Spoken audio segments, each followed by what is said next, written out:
A paz do Senhor, meus queridos amados irmãos em Cristo Jesus. Estamos aqui falando de uma matéria muito importante, que é a eclesiologia, que é simplesmente falar sobre a igreja, a sua origem e assim por diante.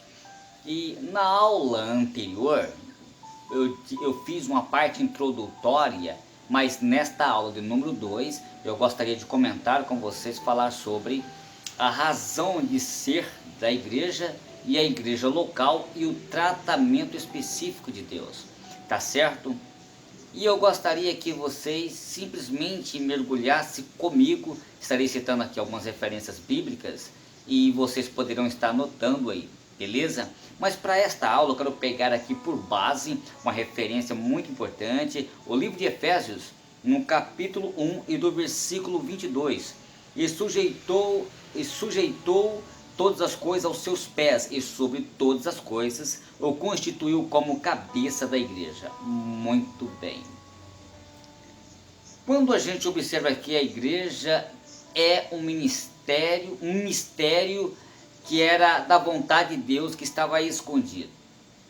Segundo o que Paulo escreveu aos Efésios, a igreja era um mistério que estava escondido e que em Cristo foi desvendado, ou desvendando-nos o mistério da sua vontade. Como a gente observa aqui em Efésios capítulo 1 e versículo 9. Então Deus, o Pai, ele planejou a igreja antes da fundação do mundo. Porém, a sua concretização, ela afetivou-se na revelação de Cristo Jesus. A questão é, com que propósito esse mistério estava escondido? Interessante. Ou seja, a questão é, com que propósito este mistério estava escondido? Então o propósito era resgatar o controle do universo e isso que foi usurpado por Satanás, como a gente observa aqui em Efésios capítulo 1 do versículo 9 e 10. Então Deus, ele havia de convergir em Cristo todas as coisas, como a gente observa aqui no livro que eu acabei de citar para vocês. Então Efésios 1 e 10. E esta revelação, ela acontecerá na plenitude dos tempos, isto é, quando a medida do tempo de Deus chegasse ao limite. Então o tempo chegou quando Cristo, enviado pelo Pai, sendo Deus, fez-se homem para resgatar a autoridade usurpada pelo diabo. Ele veio para buscar os que se havia perdido, como está em Lucas, no capítulo 19, do versículo 10, para despojar a Satanás e os seus anjos dos poderes roubados e triunfar sobre eles, como a gente observa aqui em Colossenses, no capítulo 2, do versículo 15. Então, para reconciliar o mundo com Deus e satisfazendo a justiça ultrajada de Deus, ou como está em 2 Coríntios, no capítulo 5 e do versículo 19 ao 21. E para requerir os direitos divinos sobre todo o universo. Então, por direito de criação e por direito de redenção. Eu fico aqui com essa parte aqui desta aula, que é a razão de ser da igreja. Então, a letra B, a igreja, ela representa a criação de uma nova humanidade em Cristo. Quando a gente observa aqui sobre Efésios capítulo 2, do versículo 15, diz: e ele aboliu na sua carne a lei dos mandamentos na forma de ordenanças, para que dos dois, ou seja, criasse em si mesmo um novo homem, fazendo a paz. Ao referir-se dos dois homens, ao referir-se aos dois homens, metaforicamente, o texto quer dizer dois povos, judeus e gentios. Deus quis fazer dos dois um só povo, ou seja, uma só nova humanidade. A igreja trata-se da criação do plano da espiritual mediante a obra regeneradora do Espírito Santo. Então a igreja, ela tem a vida, o Espírito Santo, ele cumpre a missão de reconciliar o mundo com Deus, como está em Romanos, no capítulo 8 e do versículo 18 ao 23, como também está em 2 Coríntios, no capítulo 5 e do versículo de número 19. Muito bem. Para segundo ponto desta aula, eu gostaria de finalizar aqui falar sobre a igreja local e o tratamento específico de Deus. Vejamos alguns modelos da igreja locais. Primeiro, a igreja em Jerusalém, como a gente observa aqui em Atos, no capítulo 2, do versículo 46 ao 47. Então, foi o primeiro grupo de crentes formados após a descida do Espírito Santo no Pentecoste. Naturalmente não havia templos, ou seja, templos cristãos ainda, pois a igreja era recém-nascida e os convertidos reuniam então no alpendre do templo de Salomão, como a gente observa aqui em Atos capítulo 2, do versículo 46, e nas casas das famílias, como também no capítulo 2 de Atos, também do verso 46, beleza? Então a igreja de Corinto, quando a gente observa aqui sobre a igreja, 1 Coríntios capítulo 1, do versículo 2 em diante, o Espírito Santo manifestava nesta igreja de uma forma especial. No primeiro livro dirigido a esta igreja está o conteúdo principal da doutrina e os dons espirituais também, da doutrina e os dons espirituais, que é uma das doutrinas vitais para todas as igrejas em todo o mundo, como a gente observa aqui sobre 1 Coríntios capítulo 12, versículo 13 em diante. No segundo aspecto, eu falei sobre o primeiro aspecto, no segundo aspecto e no terceiro aspecto.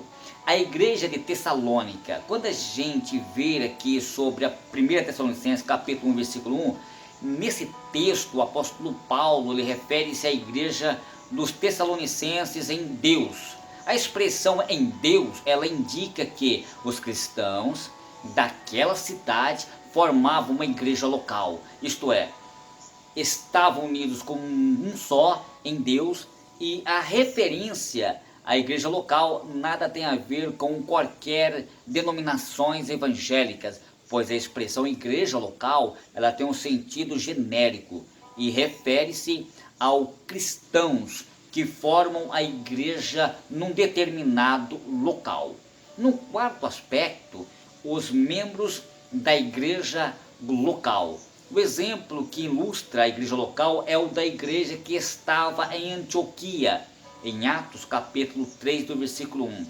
Este capítulo fala de uma reunião dos membros desta igreja para decidirem sobre a expansão, a sua expansão para os outros lugares. Aqueles irmãos, eles é dirigido sobre a direção do Espírito Santo, eles decidiram então enviar algumas pessoas para outra cidade. Então a igreja local é uma comunidade de pessoas que agem e interagem com os membros de um corpo, como a gente observa aqui em 1 Coríntios capítulo 2, do versículo 18. Então, queridos irmãos, estes membros estão distribuídos no corpo e cumpre cada qual a sua função, como está em Efésios capítulo 4, versículo 16, como está em 1 Coríntios capítulo 12, do versículo 11. Desenvolve então um relacionamento social, então, e também espiritual, como a gente observa aqui em Romanos capítulo 12, do versículo 5. Então, que ninguém busque, ou seja, ou proveito próprio, antes cada um faz o que é de outro, como está em 1 Coríntios capítulo 10, verso 24, que sirva de reflexão para todos nós. Nós devemos fazer a obra de Deus, não para avisar os nossos próprios caprichos, mas para satisfazer as almas sedentas à obra de Deus. No quinto aspecto, a ordenanças de Cristo à igreja local.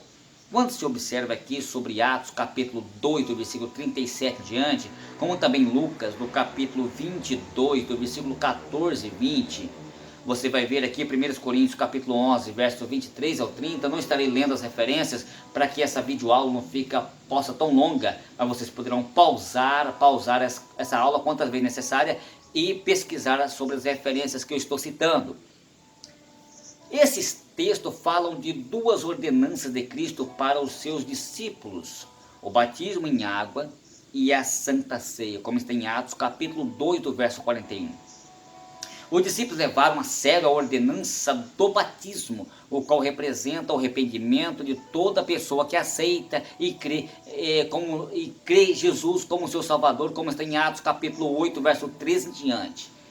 O batismo seria então por imersão do corpo inteiro sobre as águas em nome da triunidade ou da trindade divina, como está em Mateus capítulo 28, do versículo 19. A segunda ordenança foi a comunhão celebrada pela ceia como pão e como vinho, símbolo da sua carne e também do seu sangue. A finalidade da ceia era estabelecer o memorial, como está em Lucas, no capítulo 22, do versículo 19, para lembrar o sofrimento e morte do Senhor Jesus Cristo, sobretudo o seu sangue que nos trouxe a expiação de nossos pecados. Queridos irmãos, a humanização do verbo através do nascimento virginal constitui então no início da revelação do ministério de Deus ao mundo. Então Deus é emanado conosco, começou a transpor de sua mente para a realidade humana a parte final do plano que ele mesmo determinar, ou seja, fazer de todos quanto recebem a Cristo como seu Salvador, quer judeu, quer gentios, em um só corpo, pela exigência do Espírito Santo. Toda a concepção divina para a ordenança humana passa por Jesus.